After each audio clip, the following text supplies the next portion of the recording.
Welcome to the Authentic Leader Show podcast. Today's podcast is called Your Star Performer is Now a Struggling Leader. It's an episode about supporting a struggling leader who used to be your star performer. Welcome to the Authentic Leader Show.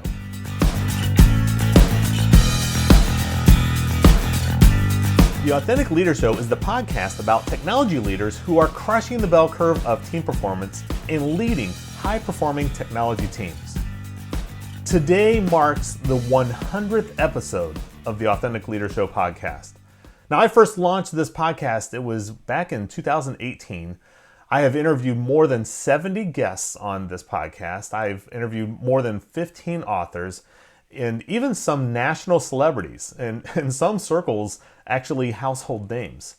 When I launched, I started numbering the episodes like many podcasters do, with 00 and then the number. And of course, then once we got to 10, we quickly went to 0 number. Now, today marks the start of no longer placing any zeros in front of an episode number.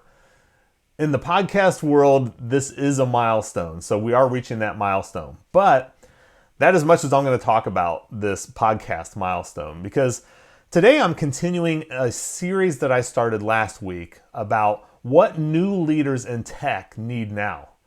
Last week I shared how to prepare your star performer for a future leadership role, and today we are shifting a bit in the promotion timeline.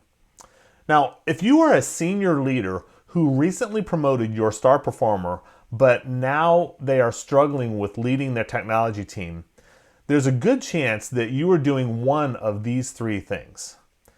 You are confused why a team member who was a star performer is now a low performer as the new leader of their technology team.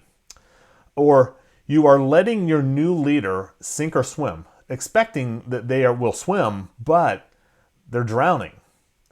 And then the third is that you are watching your new technology leader, they're floundering and they're pretending to have it all together, but the team and even you see that they are doing a terrible job pretending and losing credibility at the same time. And as a result, you recently promoted your technology leader and of course your star performer, and you see that they are now struggling in their leadership role. The team who used to look up to your star performer, they're now avoiding this new leader, and they have now reduced their productivity. And you're unsure how to deal with your new leader without demotivating them or degrading their authority with the team. Now, if you've experienced any of these three situations in, let's say, the past 6 months, then you probably haven't given your new technology leader what they need right now. Now, of course, just so you know, inside of the Authentic Leader Framework, I have a coaching curriculum that includes exercises, tools, systems to create authentic leaders of high-performing technology teams. And when you apply these simple principles and tools, the technology leaders like you experience the authentic success that you and your team that you both deserve. Now, of course, we won't have time to share the entire curriculum today, so I'm going to share with you one way that you can help your new leader to succeed in their new leadership role. But here's some of the mistakes that many senior leaders make when dealing with a struggling new leader. Well, first is that they either take a heavy-handed approach and they begin pointing out everything that the new leader is doing wrong in hopes that they will learn from this feedback that you're giving and they will eventually improve. Or the senior leader takes a light-handed approach and you are stepping back and you're letting your new leader kind of figure it out on their own. Now, the problem with either of these two approaches is that both feel unsupportive to the new leader. In most cases, both approaches actually demotivates the new leader, and both aren't what that new leader needs right now. I help senior leaders with struggling technology leaders inside of the curriculum of the Authentic Leader Framework. Now, most of the time when I'm called by a senior leader, they want me to work with their new leader who is struggling.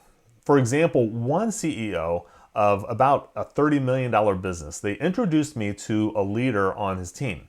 Now, it actually wasn't a leader on the CEO's team. It was actually another new leader who worked for that leader. I know that sounds kind of confusing, but they wanted me to work with a new leader who was 2 layers from the CEO.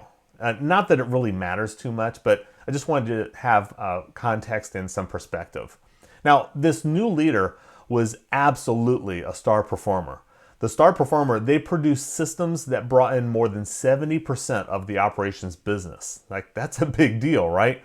But the business leaders, they felt obligated to reward this star performer with a promotion to lead a team. And here's what we found out.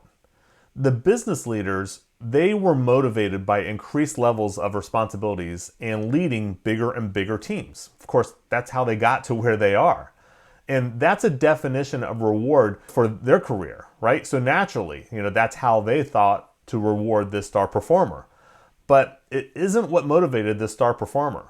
The star performer, they accepted the promotion because they didn't really know any better. The senior leaders had actually created a culture where the only career path was promotion through increased leadership positions.